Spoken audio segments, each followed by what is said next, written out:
Good day, everybody, and welcome to another edition of the Military and Foreign Affairs Network. I am your host, the voice of reason. Today we have entered day 159 of the ongoing war between Russia and Ukraine.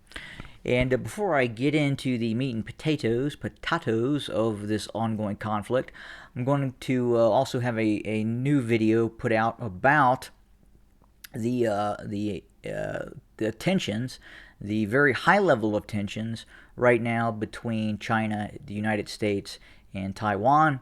I'll be discussing that in another video, and then obviously I may also touch on again the very sensitive topic of Serbia and Kosovo. And I had expressed some opinions and some information regarding that, and that got quite a bit of very interesting comments in the comment section. But anyway, back to the ongoing war between Russia and Ukraine. It would appear that the leader of Ukraine, Zelensky, the president of Ukraine, is looking to evacuate the Donetsk region. That's this area here. Of all civilian personnel. So now the question is why is he doing that now? Could something be on the horizon? Could a major Russian offensive be in the works to consolidate control over the rest of the Donetsk area?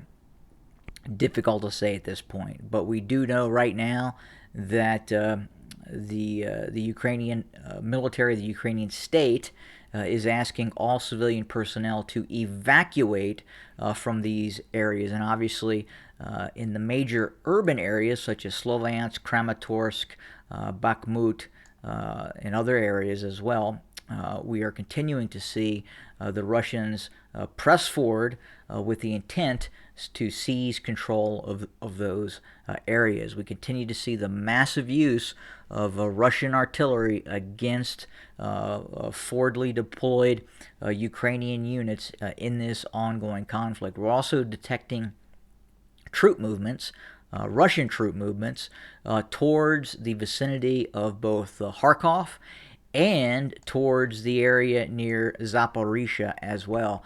So difficult to fully understand what the Russians are up to, what their strategy, what their goal is right now. We do know, one, it is to prevent the loss of the western bank of the Dnieper River. Obviously, the Ukrainians have been reporting a continued offensive operation against Russian forces in that area. We don't believe that we are seeing the type of maneuver forces involved that would be required for the Ukrainians to retake control of the west bank of the Dnieper River. We're seeing more or less a lot of long-range artillery strikes. We have seen the HIMARS system being deployed against Russian forces. That is proving to be a very, very capable system that is really having an impact on Russian forces. The technology in that system and the precision of that system is proving to be a tremendous thorn in the side of Russian forces. And if we understand that the range of said system is over 50 miles, our understanding it has the ability to hit targets out to 60 miles. And if we go to our little map, our distance measuring, and we just do a hypothetical of where they may be launching from to the distance. So obviously they can hit targets well past the west bank on the east bank of the Dnieper River, those HIMARS systems. And as we know, Western intelligence, the United States, is providing direct sensor information, direct intel on the whereabouts of everything from Russian supply depots to even individual command elements. To the extent that U.S. is providing intel to the Ukrainians about the location of Russian pilots and where they are being housed and convoyed to their said air bases.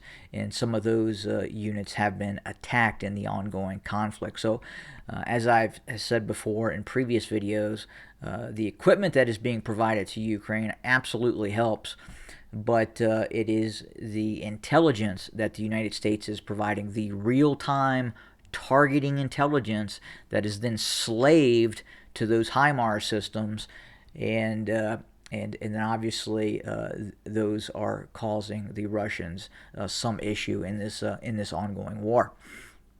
But with that being said, we are continuing to monitor the situation. It looks like Russia is massing some forces near Kharkiv in this direction.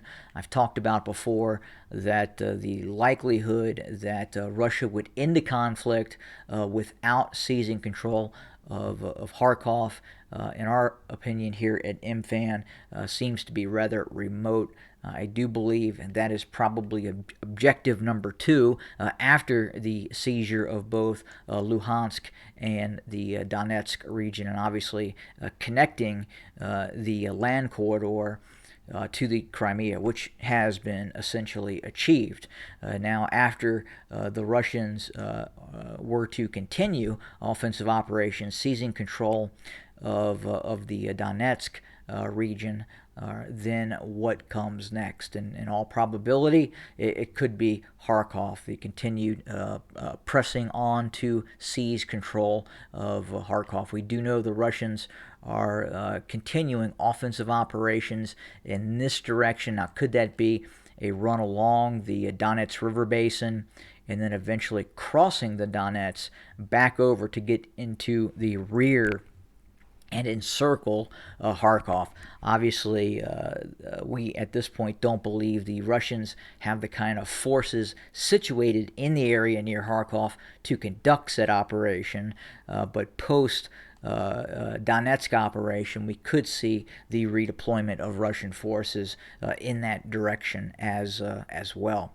But we also understand that in terms of weapon deliveries, the Germans have in fact delivered more multiple launch rocket systems. The Mars 2 is what the Germans call it, but it is basically an American designed and produced multiple launch rocket system, the same as the HIMARS.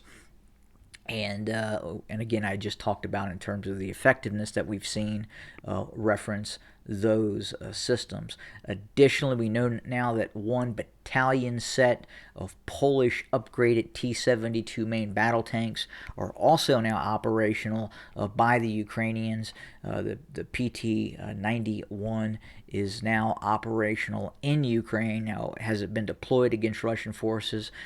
Difficult to say, or is it being held back as a reserve battalion set? Again, difficult to say at this point, but we can anticipate that the Polish upgraded T-72, the PT-91, will in fact see action relatively soon. We do know that, for instance, the thermal imaging viewer on that tank, that upgraded tank, is probably as good or better than most of the systems deployed by Russian armored vehicles, such as on the T-72B3 or the T-90 versions, or upgraded T-80 versions as well. But that pretty much does it for our coverage today. We'll continue to monitor, report, and bring you more content for your consumption as we watch events transpire on the ground. Again, thanks for joining us, and more to come very, very soon. Have a good day.